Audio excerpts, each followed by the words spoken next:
ಎಲ್ಲರಿಗೂ ನಮಸ್ಕಾರ. ನಾನು ಸೂರ್ಯ ಅಗ್ನಿಶಿವು, ಪತ್ರಕರ್ತ ಹಾಗೂ ಪರಿಸರವಾದಿ ಮಾತಾಡ್ತಾ ಇದ್ದೀನಿ. ನಮಗೆಲ್ಲ ಗೊತ್ತಿರಬೇಕು, ಇತ್ತೀಚಿನ ದಿನಗಳಲ್ಲಿ ನೈಸ್ ವಿಚಾರವಾಗಿ ಭಾಳ ಸದ್ದಾಗ್ತಾ ಇದೆ. ಈ ವಿಚಾರವಾಗಿ ಮಾನ್ಯ ಮಾಜಿ ಮುಖ್ಯಮಂತ್ರಿಗಳು ಹಾಗೂ ಕೇಂದ್ರ ಸಚಿವರು ಆಗಿರುವ ಸನ್ಮಾನ್ಯ ಶ್ರೀಯುತ ಎಚ್.ಡಿ. ಕುಮಾರಸ್ವಾಮಿಯವರು ಟೋಲನ್ನು ಕಟ್ಟಬೇಡಿ ಅಂತ ಪಬ್ಲಿಕ್ಕಿಗೆ ಅವರು ಅವೇರ್ನೆಸ್ ಮಾಡಿರ್ತಾರೆ.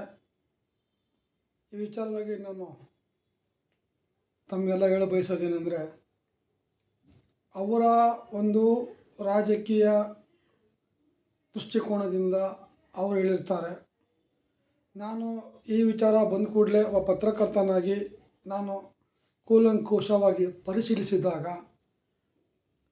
ಸನ್ಮಾನ್ಯ ಹಾಗೂ ಮಾನ್ಯ ಹೈಕೋರ್ಟ್ ಪ್ರತಿಯನ್ನು ಇದಕ್ಕೆ ಸಂಬಂಧಪಟ್ಟಂತೆ ನಾನು ತಗೊಂಡುಕೊಂಡು ನೋಡಿದಾಗ ಅದರಲ್ಲಿ ಗೊತ್ತಾದಂಥ ವಿಚಾರ, ಎಲ್ಲೂ ಕೂಡ ನ್ಯಾಯಾಲಯ ಟೋಲನ್ನು ಕಟ್ಟಬೇಡಿ ಅಂತ ಹೇಳಿಲ್ಲ. ದಯವಿಟ್ಟು ಆ ತಪ್ಪು ಯಾರು ಸಾರ್ವಜನಿಕರು ಮಾಡೋಕ್ಕೋಗಬೇಡಿ. ಒಂದು ವೇಳೆ ನೀವು ಟೋಲ್ನಲ್ಲಿ ಹೋಗಿ ಜಗಳ ಮಾಡೋದು, ನಾ ಕಟ್ಟಲ್ಲ, ಕುಮಾರಸ್ವಾಮಿ ಹೇಳಿದ್ದಾರೆ, ಹಾಗೆ ಹೇಳಿದ್ದಾರೆ, ಮಾಜಿ ಮುಖ್ಯಮಂತ್ರಿಗಳು ಕೇಂದ್ರ ಸಚಿವರು ಹೇಳಿದ್ದಾರೆ ಅಂತ ನೀವು ಉದಟತನ ಮಾಡಿದ್ದೇ ಆದರೆ ಖಂಡಿತವಾಗಲೂ ನಿಮ್ಮ ಮೇಲೆ FIR ಆಗುತ್ತೆ. ಈ ವಿಚಾರವಾಗಿ ನಾನು ನಿಮಗೆ ಅವೇರ್ನೆಸ್ ಮಾಡೋಕ್ಕೆ ಬಯಸ್ತಾ ಇದ್ದೀನಿ. ಒಬ್ಬ ಪತ್ರಕರ್ತನಾಗಿ ತಿಳಿದ ವಿಚಾರವನ್ನು ಜನರ ಬಳಿಗೆ ಅಥವಾ ಜನರಿಗೆ ಹಂಚುವಂಥ ಕೆಲಸವನ್ನು ನಾನು ಮಾಡ್ತಾ ಇದ್ದೇನೆ. ನಾನು ಇದರಲ್ಲಿ ಹೇಳ್ತಾ ಇದ್ದೀನಿ ನಿಮಗೆಲ್ಲ, ದಯವಿಟ್ಟು ಈ ಒಂದು ಕೆಲಸವನ್ನು ಮಾಡೋಕ್ಕೋಗಬೇಡಿ. ಟೋಲನ್ನು ನೀವು ಕಟ್ಟಬೇಕಾಗ್ತದೆ. ವಿಚಾರ ಇಷ್ಟೇ, ಇಲ್ಲಿ ಒಂದು ಲೋಪದೋಷ ಎಸಗಿದೆ. Case number 1214/2025. ಅದರಲ್ಲಿ ಏನಾಗಿದೆ ಅಂದರೆ, ಹಲವಾರು ಜನಗಳು ರಿಟ್ ಪಿಟಿಷನ್ ಹಾಕ್ಕೊಂಡಿರ್ತಾರೆ.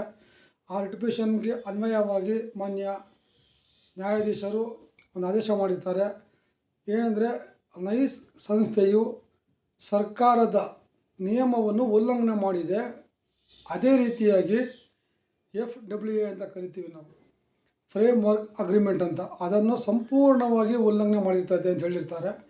ಅದೇ ರೀತಿಯಾಗಿ ಅವರು ಏನು ನೀವು ಟೋಲ್ನ ಫೀಸ್ ಏನು ಕಟ್ತೀರಲ್ಲ, ಆ ಚಾರ್ಜಸ್ ಶುಲ್ಕ, ಅದನ್ನು ಸರ್ಕಾರಕ್ಕೆ ಗಮನಕ್ಕೆ ಬರದೇ ಪ್ರತಿ ವರ್ಷ ಅಥವಾ ಅವರಿಗೆ ಯಾವಾಗ ಬೇಕು ಅವಾಗ ಅದನ್ನ ಪರಿಷ್ಕರಣೆ ಮಾಡಿರ್ತಾರೆ. ಅದು ತಪ್ಪು ಅಂತ ಹೇಳಿದೆ ಹೊರತು ಎಲ್ಲೂ ನೀವು ಕಟ್ಬೇಡಿ ಅಂತ ಹೇಳಿಲ್ಲ.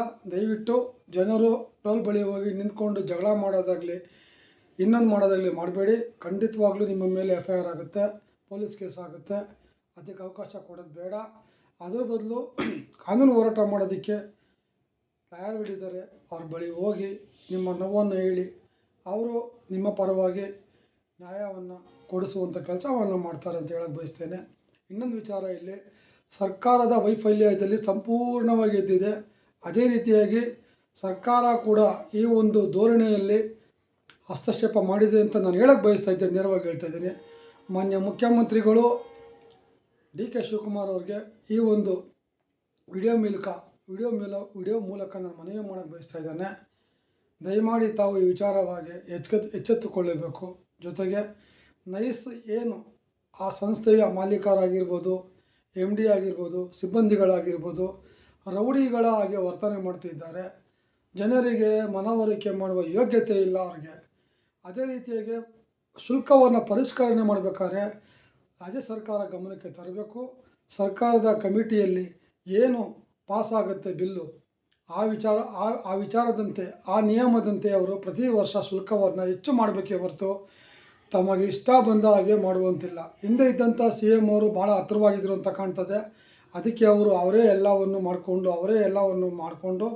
ಅವರೇ ಸರ್ಕಾರ, ಕೇಣಿಯವರೇ ಸರ್ಕಾರ, ಕೇಣಿಯವರೇ ಅಂತಿಮ, ಆ ರೀತಿ ಮಾಡ್ಕೊಂಡು ನೈಸ್ ರಸ್ತೆಯನ್ನು ಅವ್ರು ಯಾವ ರೀತಿ ಬೇಕು ಆ ರೀತಿ ಬಳಸ್ಕೊಂಡಿದ್ದಾರೆ.